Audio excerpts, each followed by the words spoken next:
You gotta introduce herself. My name is Camille, and this is. April. Very ominous, I know. Yes. So the first one is. Las Arcos Ballroom. Um, this was the Odessa, Texas Dance with the Devil.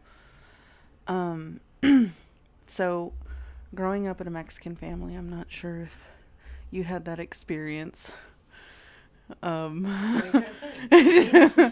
I'm just saying, like, um, our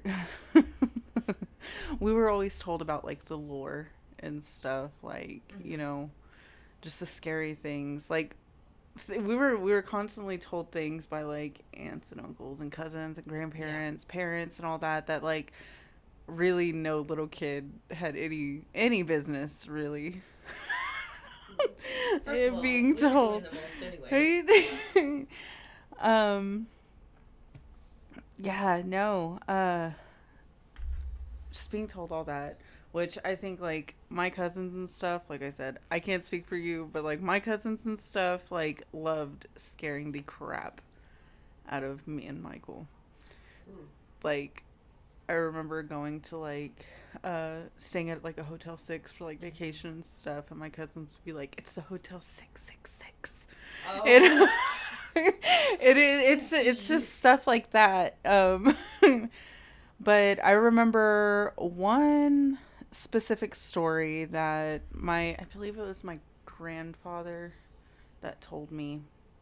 And it was about the Los Arcos Ballroom. I don't know if I'm saying that right, and if I'm not, oh well. And She said, "Correct me in the comments." but yeah, I remember hearing this at like 8. Ew. This story, yeah. Um, and of course, like our neighboring town of Odessa, Texas. So it was like local, which made it all the more ominous for a child. But it was in the like the mid 1980s, and so I'm trying to see where it is in my notes. So it's like off of County Road 1882 and Whitney Lane in Odessa, Texas. So it's like West Odessa. Yeah. Like deep in the boonies. Oh, of course I'm it's in West fucking Odessa. Of course it is. So apparently there's several witnesses that reported the incident. So it wasn't just like one person said this, but it was also, it was several people that were like, "Oh no, I was there too," or "My grandmother was there, aunts, uncles, whatever."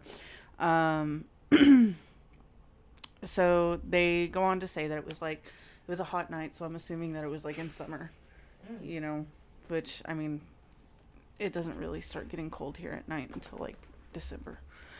That's true. So everybody's there, they're having a good time, they're dancing and stuff, and it's like, I guess there was a really popular band that was playing at the time, and it was like packed, like to the point where like there was barely any room on the floor to be dancing and stuff. And so everybody's, cutting a rug, having a good time. It's really dimly lit in there because, they have all the lights off and stuff with, of course, like a few spotlights, and then the ambiance of the band's lighting. Ooh.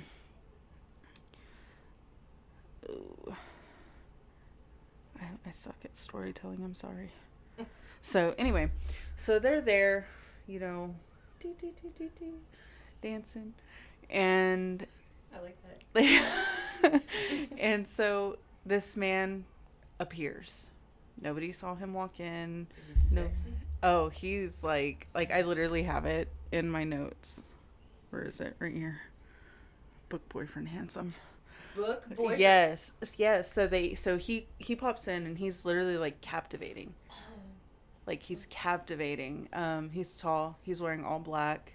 He has green eyes. Oh. Like he's He's there. Yeah. yeah, and he's getting all of the attention, Heads are turning. Who is haunted in here? Sorry. But yeah, heads are turning. And so he walks in, and all the women are like swooning over him. I bet. Okay. And so he chooses the most beautiful women to dance with while he's there. Of course. And the sources. Oh, you bitches need love too. The sources that I got from said that when the women were dancing with him, it was almost like they were in a trance. Ooh. And like another person said that it was like the oxygen was taken out of the room. The music got slower and lower, and as he took these women out onto the dance floor, it was like the dance floor cleared for them as he was dancing. And so while he's dancing with these women, there was a particular one, like the last one of the night that he was dancing with, and he tells her, he's like, okay, don't look down at my feet, because I'm really nervous, and it just makes me uncomfortable for people to look down at my feet while I'm dancing. And she's like, okay, yeah. She's like, okay. And so they're dancing, having a good time and stuff. And she takes a quick glance down, and they are floating. Like, feet not on the dance floor anymore. And she sees chicken legs coming out of his pants. Chicken legs? Chicken legs with goat hooves. And so... He ain't sexy though. How the fuck is he supposed to be a butt boyfriend if he looked like that? Listen, they didn't know about the chicken legs. Chicken legs. But yeah, shit, I fucked up. Anyway. Can we start over? Anyway, I was supposed to tell you, like, nobody recognized him, so, there it is. Look, this is what I was scared of. It's okay. You were in it. Yeah, anyway. That's okay. So, she sees his chicken legs and goat hooves, right? And she starts screaming. And her scream pulls everybody's attention to the couple that's dancing, and... Now, when she looks up, his face has morphed, and he has horns, and he starts laughing. Everybody's screaming, El Diablo! El Diablo! Right, and running away like most people would. And so he starts laughing, and then there was some reports saying that he was dancing on the ceiling. Like upside down on the ceiling while laughing and whatever. And so he leaves, and he runs out the door. Leave it to the Odessa devil to be up on the fucking ceiling. Just doing the most. And just doing the most. And so as he leaves, they said that he started speaking like an unknown language. Mm-hmm. Like yelling this language and jumping onto cars, leaving hoof prints and dents, and he goes off into the night. And some people said that they had like a strong smell of sulfur right before he appeared. And that's interesting, because when people talk about the devil or like evil spirits, they always smell sulfur. Isn't that fucking crazy? That's absolutely crazy. So, that's what hell smells like. That's what you think hell smells like? Shit, I don't know. You been there? Why did you fucking take me? Anyway. But this isn't the only place that incidents similar to this have happened. It's happened in... It has happened at the Pan American Arena in Dallas, Texas. Oh. It's happened in McAllen, Texas, Amarillo, Texas, Balmorhea, Texas, and in Colorado and Mexico as well. The same, like, very similar instances, very similar stories. in all of these different places. And Balmorhea, apparently Balmorhea has a cross on a hill or a mountain where so like after he ran off, he went over the mountain, and then they disappeared. They were running after him or whatever. And then he reappeared on that mountain, and then poof. That was his entrance back into hell, and disappeared. And so I guess the family that owned that area or whatever had put a cross on top of the mountain to make sure that he doesn't return. And apparently if you go to Balmorhea in that area, you can still see the cross that's put up there. Yeah. That's interesting. Yeah. So that is the story? Yeah. Dang. Yeah, I know it's kind of boring. There's so many thoughts in my head though. Like, it's like hard to pick one out. Yeah. Right, and like I was saying back then, you know, we weren't getting as many out of towners like we are now. Oh yeah. Because of the oil field. So like everybody knew each other. Oh yeah. Or at least could recognize somebody. But nobody recognized him. Nobody knew who he was, where he came from, nothing. They just kind of assumed that he was from like, you know, Midland or Lubbock or whatever, and just passed it off until he started fucking twerking up on the damn ceiling. Also, apparently the girls that he danced with the next day, it's like overnight, their hair turned completely white, and where he was like holding them while he was dancing, they had burns on their backs. That's ouch. I mean, I don't know. That's crazy. Again, it's lore, it's things that people said happened. We, of course, like in our generation, we don't know. We don't know if it really happened, but the fact that there's the same story in multiple places, and it's just like, I don't know, you never know. It's very, very detailed. Yeah. It's very, like, the stories that I was reading were very detailed on explaining it. The stories that I've heard were very detailed. Were they, like, similar to each other? Yes. Yes. Like, mostly like the way he looked. Okay. The way he looked, the smells coming as he showed up and stuff like that. The Pan American arena in Dallas, Texas, though, said that I guess like there was like burns on the floor where he appeared. And they had cleared everybody out once he was spotted, and after they got everybody out, you know, she was like, oh, well, there's still one person here, we need to go tell him to leave. And so they walked over to this man that was sitting at this table, and they were like, hey, like, you gotta go, you know. Right. And he was sitting there, you know, smoking his cigarette, whatever. And he was like, well, I just got here.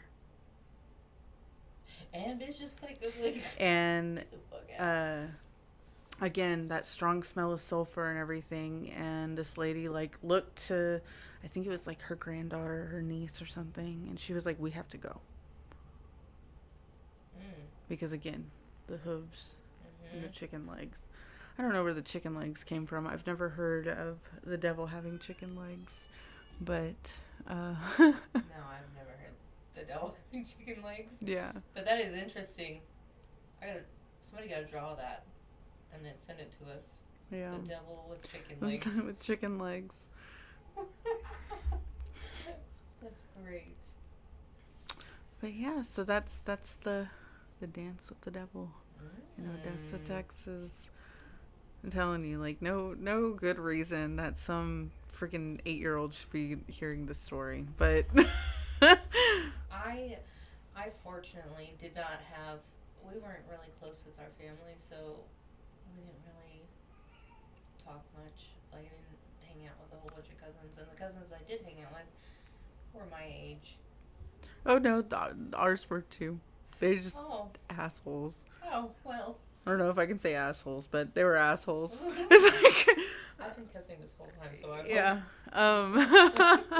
But yeah, no. Like the whole, Motel 666 thing. Like, we were sitting in the bed, and I think the adults had their own room, and all the kids, because there was like their sister was older, so she was like a teenager, so she was in there with all the kids and stuff. We had like a double bed. We were like laying there, and I guess one of them snuck out of bed and started like pulling the blanket from the edge of the bed, and she's like, April, wake up, oh my god, what is that? And like, hysterical. I was freaking crying, and I was like, oh my god, we're gonna die.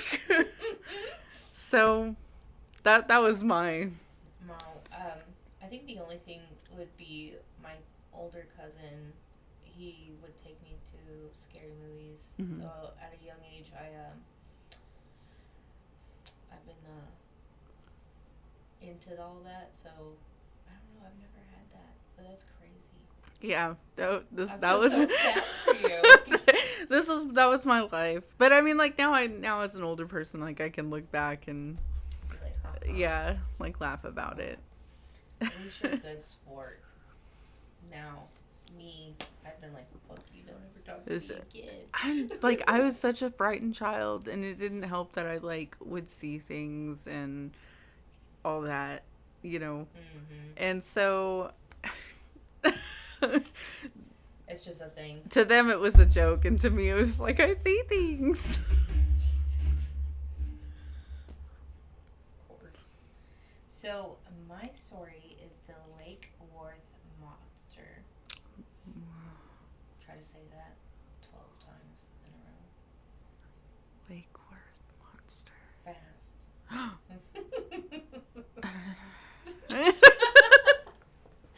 God. Okay. So, the Lake Worth monster is a Texas folklore. This legendary creature is said to inhabit the lake of, obviously, Fort Worth. Reports of sightings by local citizens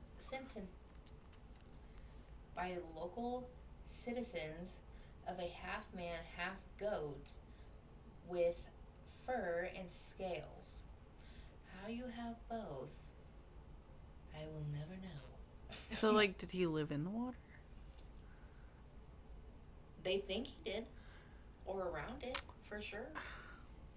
I don't know. Okay. In July 1969, led to the belief that a mysterious creature lived in the lake. Newspapers reported all the alleged sightings, including one in which the monster landed on a man's car after jumping out of a tree. What the heck? Yep, just spider monkeying it. And another in which it threw an automobile tire and a group of people. It's kind of like that old man that's like, get off my yard! That's what it reminds me of.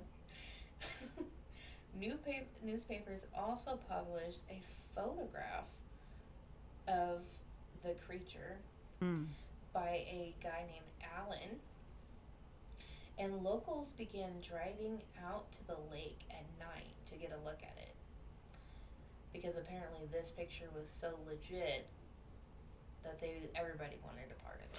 Bro, like, I was just talking to my sister about this the other day. Like, you look back on the pictures that we used to take whenever we were younger, and, like, we'd be taking pictures of, like, straight up potatoes or something, because, like, they were so bad. And this thing, like, when you look at the picture, it looks like just a chicken. Doesn't that look like a fuzzy chicken? It looks like a chicken nugget, bro. What the hell? But, whatever. Okay. But the local police investigated the claims, but found no evidence of the monster in the lake. Of course. But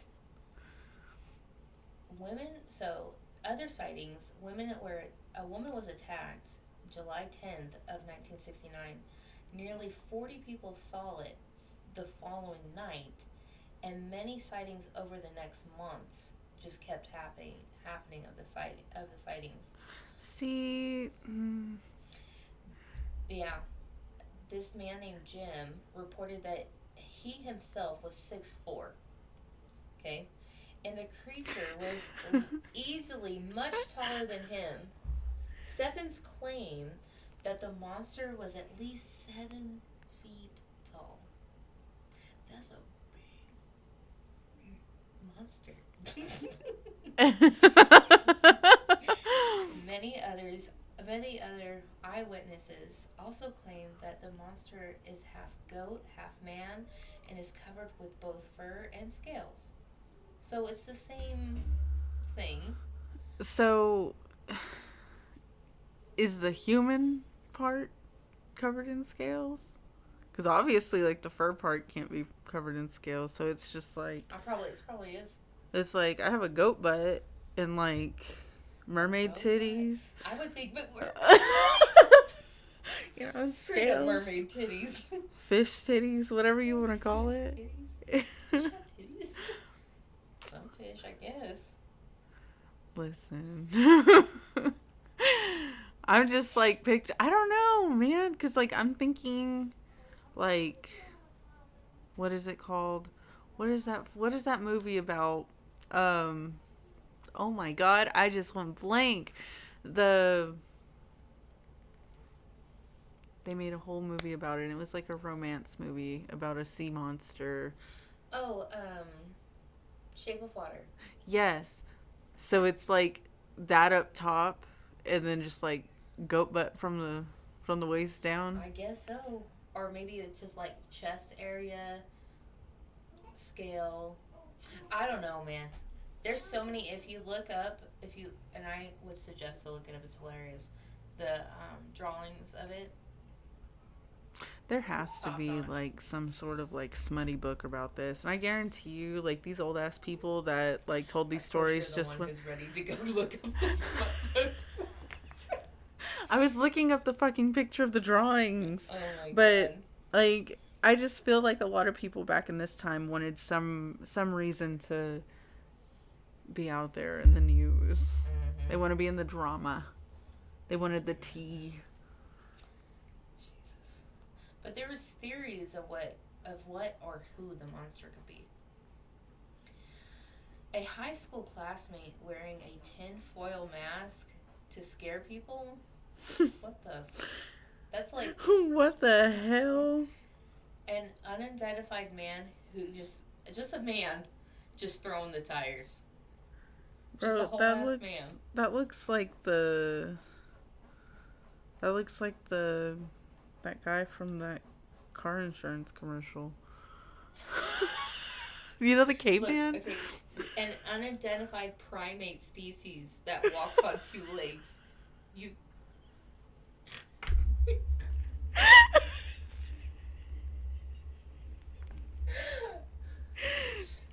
Look, listen. This is what I was given.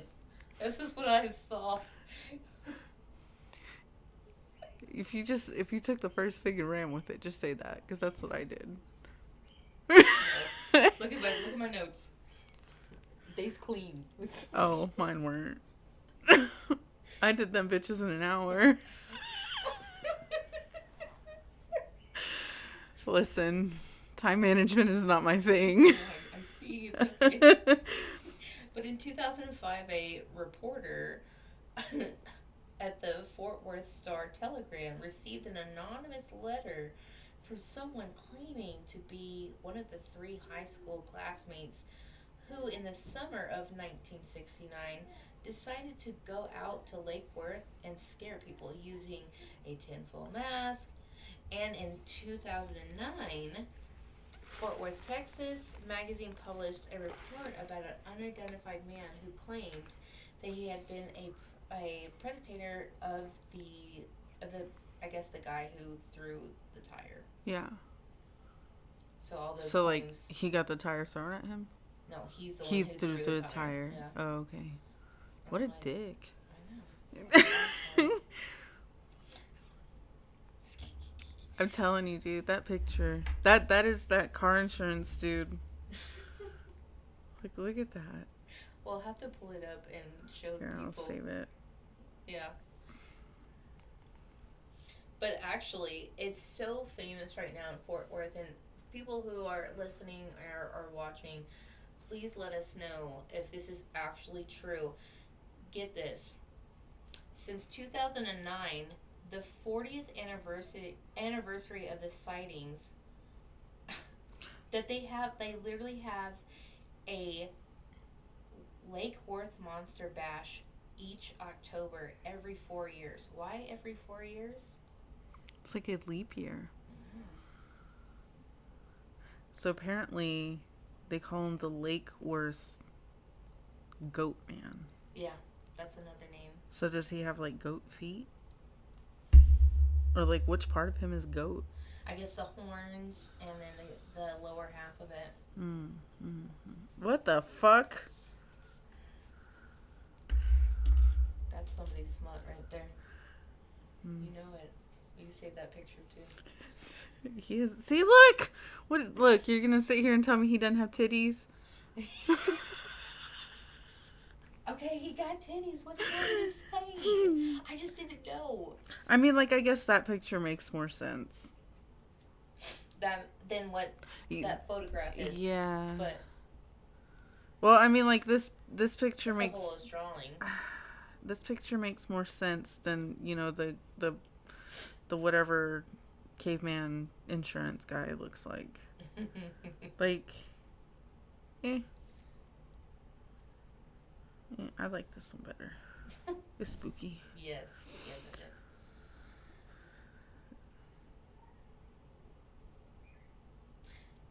But here we are, still looking at hairy ass monsters. I'm not. That's not a hairy ass monster. That's the original photo that she showed me. Thank you very much. That doesn't even look like that looks like they took a picture of a fucking rock. I told you it looks like a chicken. How does like that one look? of those fluffy chickens. Or from where? feathery chickens. You know, you guys know what I'm talking about. The silkies. How does that look like a chicken? Explain. Where's the head? Right there. Okay. There's that top part of the little. What about the rest of it? Look. You know, why are you judging me? if you see a chicken, you see a chicken. I'm not gonna argue with you. Just like the Odessa devil with his chicken legs. Damn chicken legs. You had me at book boyfriend and lost me at chicken legs. He wasn't the book boyfriend after she found out that he was the devil. He was ugly after that. He could.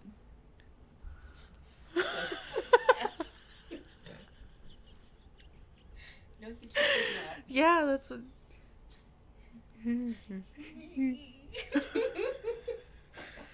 Like his face was all distorted. It was distorted, and then he had his horns, and his chicken legs, and his goat feet.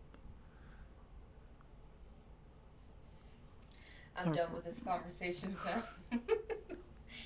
But anyway, remember to tune in next time. We are going to be talking about the black-eyed children and the ghost tracks in San Antonio, Texas. Yes, so please tune in, have a good time. We enjoyed ourselves. Hope you enjoyed yourself.